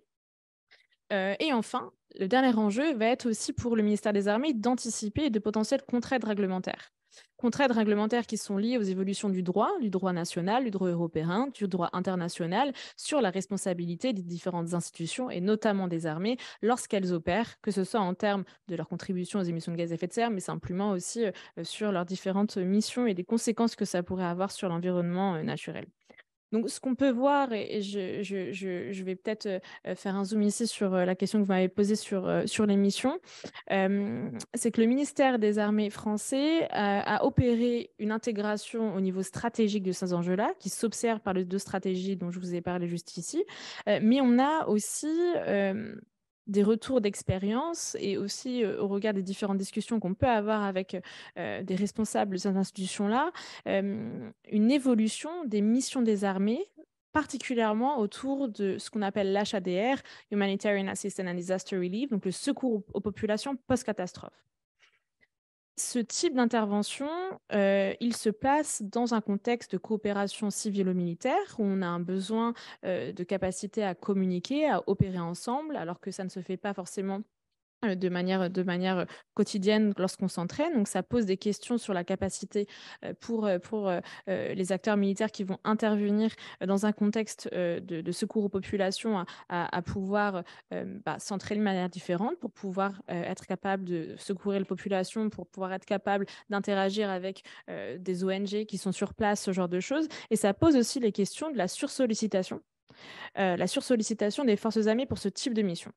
Un exemple qui peut être donné lors du cyclone au Mozambique, le cyclone Idai, le navire Jeanne d'Arc avait été détourné, le navire pour la mission Jeanne d'Arc avait été détourné pour être utilisé pour des missions d'HADR dans cette zone-là. Et donc, ça a posé la question directement, si on vient à devoir interrompre des missions pour des missions HADR, quelle va être la capacité des forces armées françaises à intervenir et à assurer leur mission quotidienne? D'autant plus que ça se passe dans un contexte où les forces armées françaises et la France plus généralement usent comme outil diplomatique aussi de l'assistance aux populations.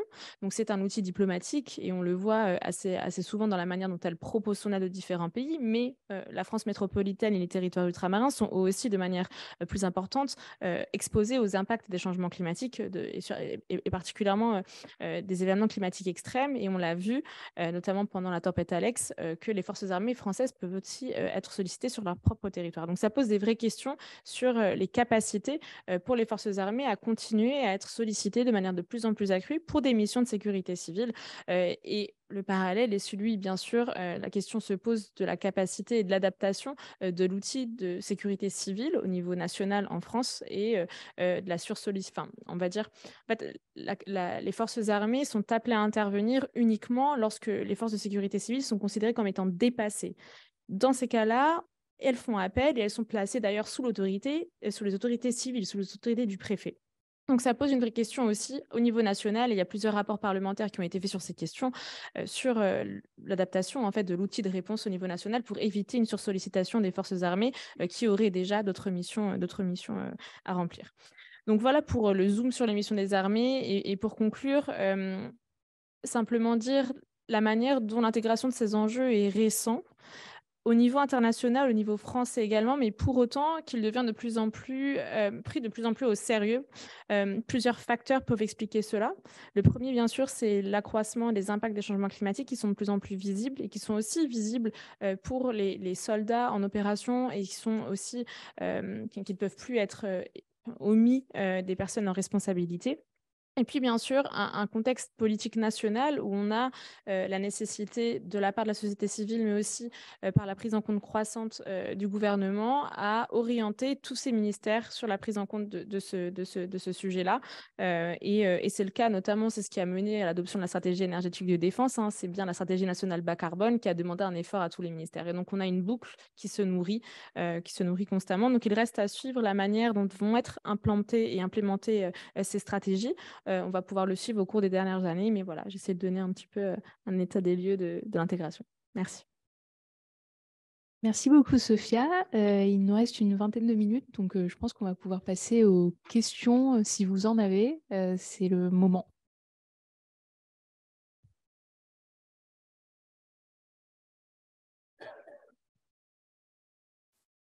Merci.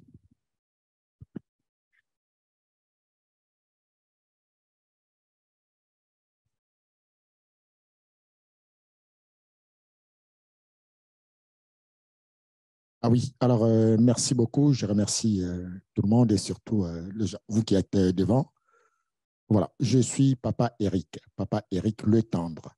Alors, l'homme ad hoc, je sais, tout le monde pleure. Bon, et toujours, on a toujours entendu parler des ci, des ça, problèmes climatiques. Je me demande, ma première question est à Anne Sequier.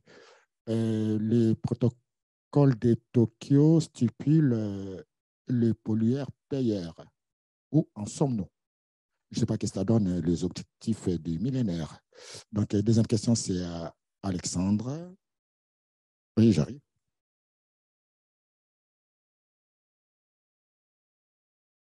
Oui. Et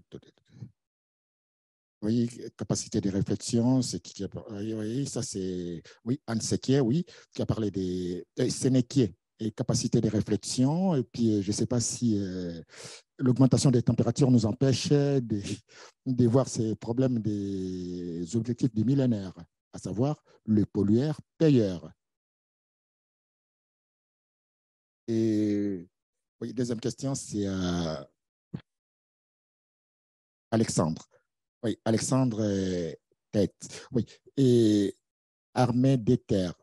Vous parlé des doctrines alternatives. Alors que pensons-nous, moi, Papel, je prône et remplaçons le char de combat par des socs de charrues.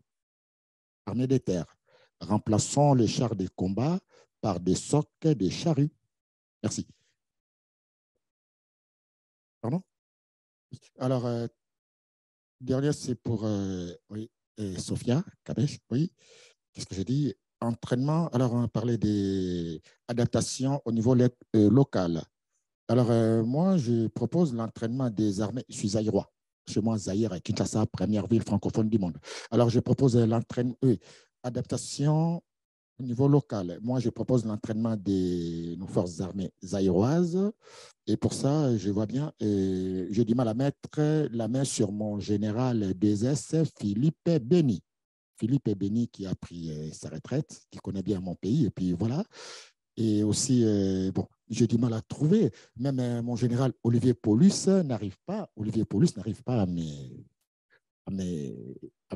à me donner ça, le coordonnées de mon général Philippe Béni.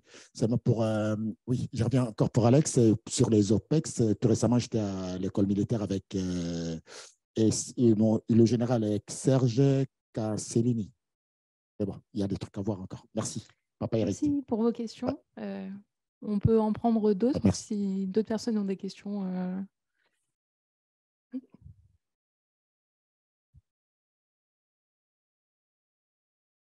Bonsoir et effectivement, merci pour votre intervention sur défense et climat, notamment pour la résilience. Vos interventions étaient essentiellement tournées pour ce que vous avez appelé, monsieur Tête, le fait que le MINARM recherche effectivement à conserver l'effet militaire sensible, et c'est souvent comme ça que les opérationnels entendent la résilience. Et dans ce cadre, on peut se poser la question, comme ça a été évoqué notamment par Madame Sénéquier, de la capacité du soldat à résister à ces différentes conditions extrêmes, que ce soit l'extrême froid ou l'extrême chaleur qui arrivent. Au-delà du soldat, il y a un autre acteur que le ministère des Français met beaucoup en œuvre sur le champ de bataille aujourd'hui, ce sont les robots, ce sont les drones, c'est la dronisation de l'ensemble de nos milieux. Est-ce que dans le cadre de l'adaptation de l'outil, le drone est une question qui est posée au sein du ministère? Est-ce que le drone est une solution pour la résilience opérationnelle, ou est-ce que le drone apporte un ensemble d'autres problématiques et de contraintes face au changement climatique? Une dernière question, peut-être?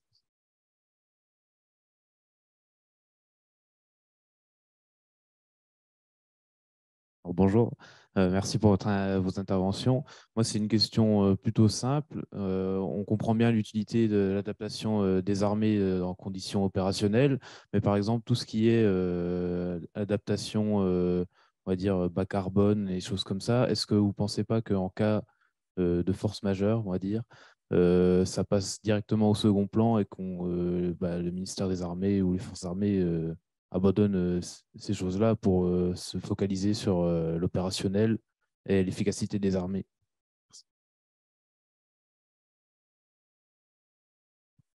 Qui veut commencer? Alexandre, peut-être? Merci pour vos questions. Alors, c'est vrai, monsieur, que en fait, j'ai envie de dire qu'il y a une sorte de tradition dans l'armée française, mais qui a peut-être atteint une limite, qui est la tradition de rusticité. Et ça rejoint un petit peu ce que vous dites, parce qu'effectivement, à nouveau, on a souvent poussé les hommes au maximum. Je pense à l'opération Serval, où Anne doit connaître ça bien mieux que moi, mais où on a sans doute été à la limite peut-être de ce qu'on pouvait faire. Peut-être qu'à 2 degrés de plus, on n'aurait pas pu faire Serval comme ça s'est développé.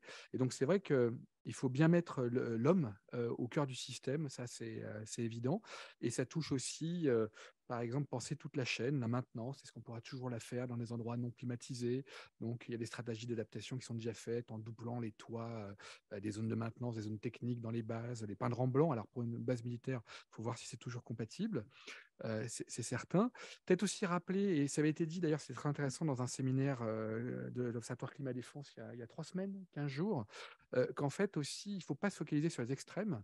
Et par exemple, pour les bateaux, ce n'est pas forcément un pic de chaleur qui va être très dimensionnant, mais ça va être une chaleur élevée avec une très forte humidité pendant plusieurs jours qui vont créer des dysfonctionnements ou des pertes de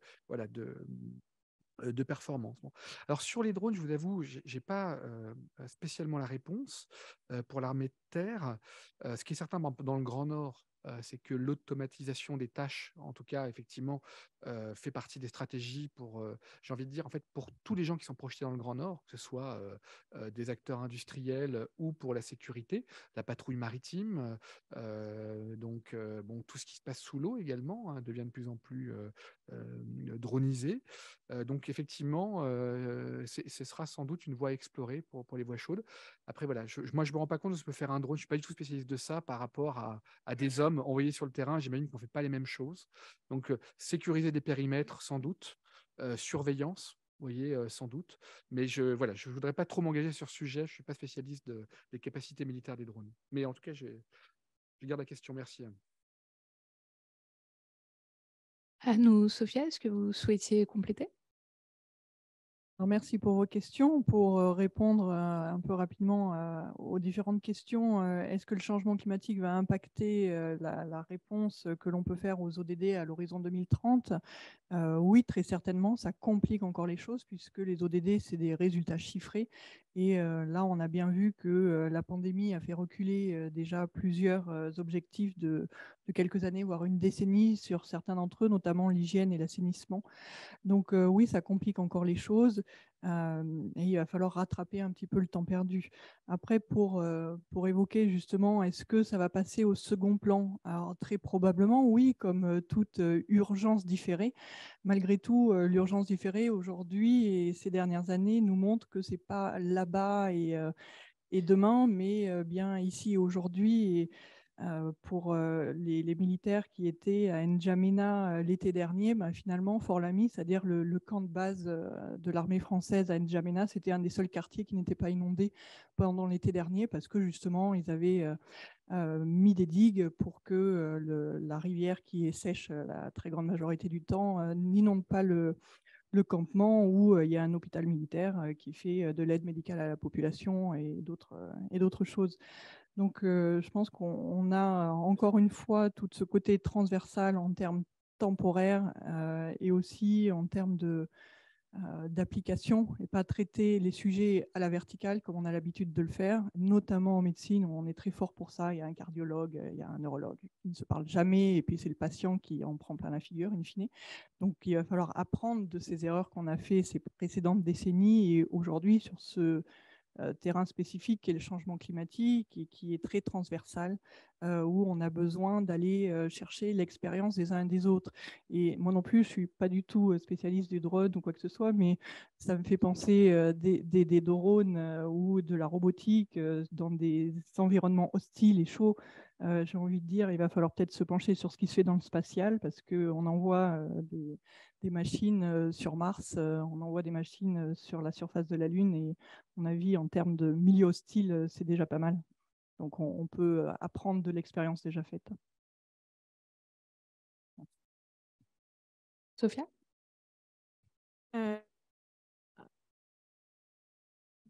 Ok. Peut-être juste pour revenir sur votre question sur le protocole de Kyoto, le principe du pollueur-payeur, où on en est aujourd'hui. On a eu un changement dans la gouvernance climatique internationale en 2015 avec l'accord de Paris. Le protocole de Kyoto, c'était un protocole qui se basait sur ce qu'on appelle du top-down, donc une autorité qui venait d'en haut et qui assignait à différents pays leurs objectifs d'émissions de gaz à effet de serre au regard de leur contribution historique à ce phénomène-là. En 2015, avec l'accord de Paris, ce modèle a changé pour aller vers du bottom-up, c'est-à-dire du bas vers le haut, où la communauté internationale s'est mise d'accord sur la contribution de tous les pays avec des contributions différentes en fonction de leur responsabilité historique et de leur capacité, ce qu'on appelle la responsabilité, le concept de responsabilité common but differentiated and respective capabilities. Désolée pour les franglais, je travaille en anglais tout le temps, donc des fois j'ai du mal.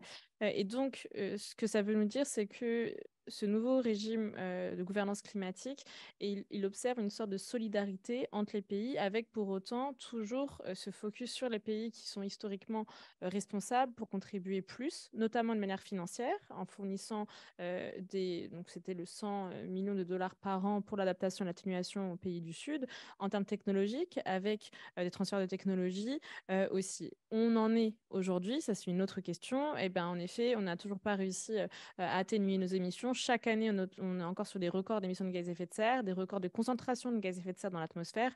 Donc, malgré ces changements qui visaient justement à plus de solidarité au regard de l'enjeu global qu'est le changement climatique, c'est un échec assez important. Il faut le rappeler, il ne faut pas s'en décourager pour autant. Chaque demi-degré est important pour atténuer les conséquences des changements climatiques, mais pour autant, c'est le cas. Et puis sur alors, la question des drones, je ne sais pas, ce n'est pas du tout ma spécialité, donc je ne pourrais pas répondre. Par contre, sur ce que vous évoquiez, c'est-à-dire la question du second plan, du relais en cas d'urgence, les forces armées et les armées de manière générale ne sont pas exclues du contexte social plus généralement. Et on a pu le voir, le changement climatique est souvent relayé au second plan en cas d'urgence. Vous l'évoquiez, Anne, en effet. On l'a vu là plus récemment avec l'invasion russe en Ukraine. Et ce que ça a donné notamment en termes de projets énergétiques, avec un regain et un entrain plus important, notamment pour le GNL, qui est considéré comme une énergie de transition par la Commission européenne, mais qui a pourtant des impacts très importants sur le climat, avec des émissions de méthane assez importantes au niveau du transport, au niveau de la transformation de cette énergie-là. On a aussi de plus en plus de mines de charbon qui sont financées, donc de nouveaux projets et des infrastructures. Donc, on a ce relais au second plan qui s'observe pas seulement dans le cas du ministère des Armées, si c'est le cas en cas d'urgence, mais aussi dans le cadre de la société civile. Et là, il faut s'interroger en effet sur notre capacité à concilier des impératifs, des contextes conjoncturels, avec une problématique qui est bien, elle, structurelle. Ce n'est pas une crise climatique, c'est un processus qui est en cours, qui est en œuvre. Et donc, l'idée qu'on pourrait repartir à la normale est complètement fausse. Le mot de crise et ce concept-là est assez erroné, à mon sens, pour prendre conscience de ce que ça veut dire. Mais c'est bien un processus, et l'avoir en tant que cadre pour pouvoir agir me paraîtrait plus pertinent. Voilà. Alexandre, vous souhaitiez compléter ? Pour la réponse à monsieur, que j'ai oublié de faire aussi. Alors, vous avez raison, je pense que, et c'est un peu ce que je disais tout à l'heure, on ne peut pas utiliser les mêmes arguments auprès de différentes catégories de personnel du ministère. Donc, si vous parlez de réduction de gaz à effet de serre à quelqu'un qui est déployé sur le Mali et qui rentre d'opération, il sera moins sensible à cet argument, alors qu'il pourra tout à fait le faire en régiment sur le territoire national. Voilà. Et typiquement, et en fait, c'est pas aux mêmes catégories de personnel à s'occuper de ça. Et il y a toute une série d'entretiens avec des opérationnels qui expliquaient quand il rentre d'opération et qu'il a fait 45 degrés et dans le camion, il n'y a pas la clim ou que ça ne marche pas, et dans la tente, quand on rentre, on n'a pas envie d'attendre une heure qu'elle arrive à 22, 23 et de se rafraîchir. Donc, du coup, on la laisse s'allumer, vous voyez, par exemple. Alors, c'est tout bête, on pourrait imaginer un variateur, quoi, un truc c'est pas encore fait. Mais je pense que ça va s'adapter. En revanche, les gens qui s'occupent de la gestion de l'électricité, ils vont faire la chasse aux fuites ou aux entailles dans les tentes. Ils vont mettre des abris ombragés sur les groupes électrogènes ou de production de chaud et froid pour gagner quelques pourcents, etc. Mais c'est vrai que du coup, je pense que malheureusement, on ne peut pas parler de la même manière aux gens en fonction de ce qu'ils font. Alors après, il y a la question des armements du futur, et je pense au SCAF, par exemple, le système de combat aérien du futur. Donc c'est un système qui est censé rentrer en grand fonctionnement dans 20 ans, un peu moins. Et c'est ça, hein, je crois, dans 20 ans, et qui va peut-être un peu moins, peut-être un peu plus, bon voilà, mais qui va durer au moins 40 ans. Donc ça veut dire qu'on parle de 2080. Vous voyez, bon. Et donc déjà, il y a cette idée de comment on prépare un matériel, mais il y a aussi son mix énergétique. Bon, j'ai l'impression quand même qu'on va être sur du carburant fossile, quasiment à 100%, peut-être qu'il y aura un élément dronisé qui ne sera pas. Bon, il y a la question de est-ce qu'on trouvera le carburant, sans doute. Voilà. Mais il y a la question de l'acceptabilité sociale, par exemple, d'utiliser massivement du carburant. Sophie a rappelé à quel point le carburant, et notamment l'armée de l'air, utilise du carburant dans les consommations énergétiques. Donc en fait, c'est vrai qu'il y a sans doute des aspects qui pourraient être peut-être mieux pris en compte à la conception, en disant que dans 40 ans, dans 50 ans, on voit déjà les problèmes sur la pratique personnelle de prendre l'avion. Est-ce qu'on acceptera de la même manière alors qu'il y a un effet militaire important? Bon, voilà. Mais en tout cas, ce qui est sûr, c'est qu'aujourd'hui, dans l'opérationnel, on ne va pas économiser du carburant au prix d'un effet opérationnel. C'est d'abord la vie du soldat voilà, qui sera préservée, c'est certain. Voilà. Mais après, on peut l'aider indirectement en soutien, comme je disais, pour l'exemple des tentes, etc., à avoir une empreinte moins forte, au moins énergétique, et donc indirectement carbone. Il nous reste encore 3 minutes, donc c'est le moment s'il y a une ou deux dernières questions.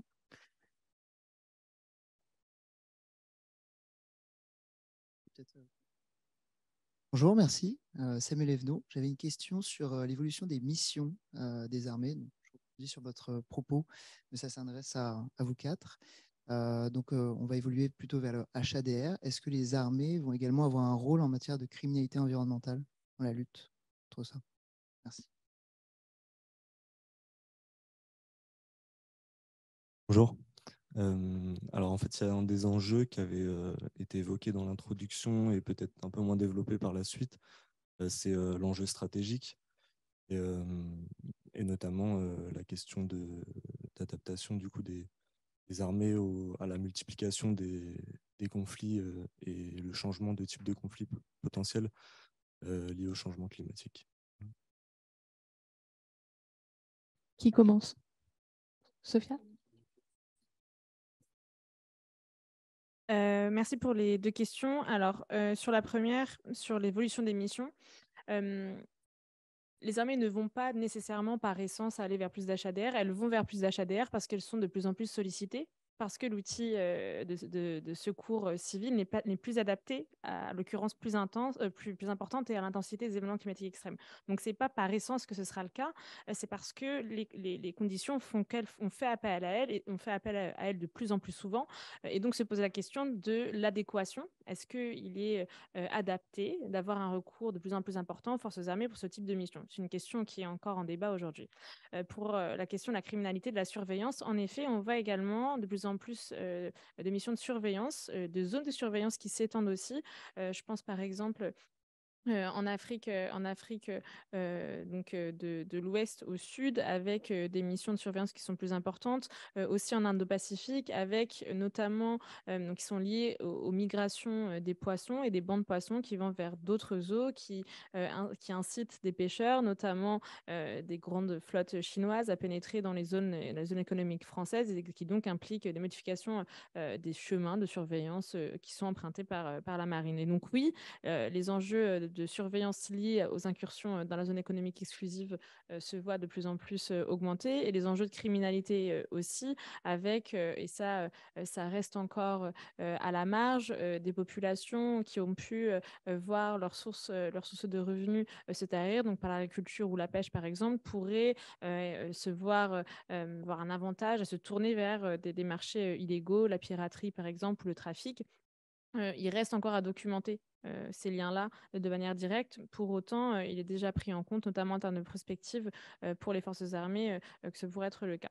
Et ça fait le lien avec votre question, la question des conflits liés au changement climatique. Donc, c'est un narratif qu'on observe souvent, celui des conflits, celui des migrations liées au changement climatique. Et c'est comme ça, le plus souvent, qu'on commence à parler des enjeux de sécurité et de défense liés au changement climatique. Pour autant, et ça c'est la première chose, il n'y a pas de conflit qui a été attribué jusqu'à aujourd'hui directement au changement climatique. Ça n'existe pas. Les conflits climatiques n'existent pas. Ce qui est important, en fait, et le plus important lorsque le changement climatique a pu contribuer de manière indirecte aux dynamiques conflictuelles, c'est bien le contexte sociopolitique dans lequel arrive ce conflit et il vient se déclencher. Donc, pour comprendre la manière dont le changement climatique agit comme, et c'est souvent le terme qu'on utilise, multiplicateur du risque, multiplicateur de menaces, c'est bien en venant interagir avec les conditions sociales, politiques, historiques spécifiques à une localité ou entre deux acteurs différents, deux belligérants, qui va faire émerger une dynamique conflictuelle. Par ailleurs, les conflits, lorsqu'on en parle et qu'on étudie les enjeux de changement climatique et les tensions qu'il peut y avoir, ce n'est pas forcément des conflits armés qui vont pouvoir se produire, mais plutôt des tensions à des niveaux communautaires qui pourront arriver. Donc, il s'agit d'abord de déconstruire ce lien direct qui peut être effectué dans le discours et qui est pour autant scientifiquement complètement faux. faux. Pour vous donner un autre exemple dans la science climatique qui a fait beaucoup débat, c'est celui du lac Tchad. Donc la région du Sahel est souvent prise pour exemple avec ce narratif développé d'une diminution du lac Tchad en termes de zone et de la taille du lac, pardon. Ça a été repris par de nombreux acteurs au niveau onusien, au niveau français, au niveau américain, par plein de responsables publics. Et pour autant, scientifiquement, c'est faux. Donc ça nous pose des vraies questions sur la manière dont la compréhension des enjeux de sécurité climatique sont liés aussi à une méconnaissance parfois de la science sur laquelle elle est basée. Donc pour le cas des conflits, c'est souvent le cas. Il n'y a pas de lien direct qui peut être effectué et ça peut nous détourner de l'attention première à avoir sur les conditions sociales et politiques dans lesquelles peuvent être déclenchés ces conflits, de même pour les migrations d'ailleurs. Merci beaucoup, Sophia, et merci à tous les trois d'avoir accepté d'intervenir dans le cadre de cette table ronde qui touche à sa fin. Je vous remercie tous également pour votre venue. Et puis, pour plus de détails sur ces enjeux défense et climat, je vous invite à suivre les productions de l'Observatoire. Merci beaucoup et bonne soirée.